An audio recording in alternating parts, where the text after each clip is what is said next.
Once upon a time there was a farmer who lived in a village. He had a hen that laid a golden egg every day, which he sold for a good profit. Yet his greed consumed him, prompting him to kill the hen, hoping to find more eggs inside.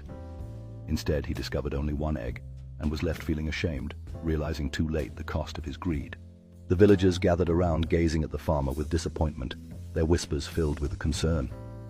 As the sun dipped below the horizon, casting long shadows, the farmer held the solitary golden egg in his trembling hands, understanding that his greedy desire had cost him everything. With a heavy heart, the farmer walked away from the village, the disapproving looks of the villagers burning in his memory. His once thriving farm now lay barren and empty, a victim of his own greed, reminding him of the hen that had once brought him prosperity. As the sun set on the horizon, the farmer sat alone on a weathered wooden bench, beneath an ancient tree, lost in contemplation, tears glistening in his eyes. In his lap rested the once bright golden egg, now dull and tarnished, a poignant reminder of the opportunities he had squandered and the burden of his regret. If you see a doll with white hair, run before she speaks. In a quiet rural village in the USA, a young mother lived with her 7-year-old daughter who had white hairs. One day, while playing near the old stone well, the little girl slipped and fell in. She drowned and her body was never found. After that, strange things began to happen. At night, people saw the same doll walking near the well, its eyes glowing, and its hair white like the girl's. Everyone in the village believed the ghost of the girl had entered her doll.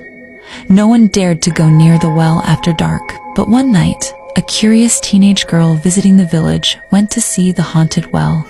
She had a pretty face. As she leaned over the edge of the well, suddenly she heard a whisper behind her. When she turned, the doll, now the size of a 7-year-old girl, stood there with glowing eyes, holding a sharp knife. The doll said something the girl couldn't understand, then rushed at her. The next morning, villagers found the teen girl lying dead beside the well, her face frozen in fear. Late one night, Sarah was driving down a deserted country road.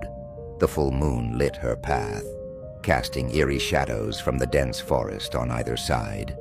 Her radio crackled, then died, leaving only the sound of her tires on the gravel. Suddenly, she spotted a figure in the distance, waving frantically. It was a woman in tattered clothes, her face pale with terror. Sarah pulled over and rolled down her window.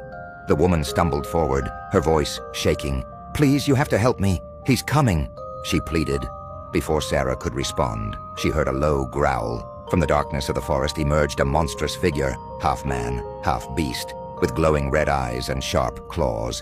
The woman screamed and started running, but the creature was too fast. It grabbed her, dragging her back into the shadows, her screams echoing into the night. One day, a miller and his son were walking to the market with their donkey. First, they both walked beside the donkey. People laughed. "Fools! Why don't you ride it?" So the son rode the donkey. Others said, "Look at that lazy boy. The old man walks?" Then the father rode. More people said, "How mean! The poor boy is walking." So they both rode the donkey. People shouted, "Poor animal, it's too heavy." The miller and his son got confused. So finally they carried the donkey on their shoulders. Everyone laughed loudly, and the donkey got scared. It jumped, fell into the river, and was gone.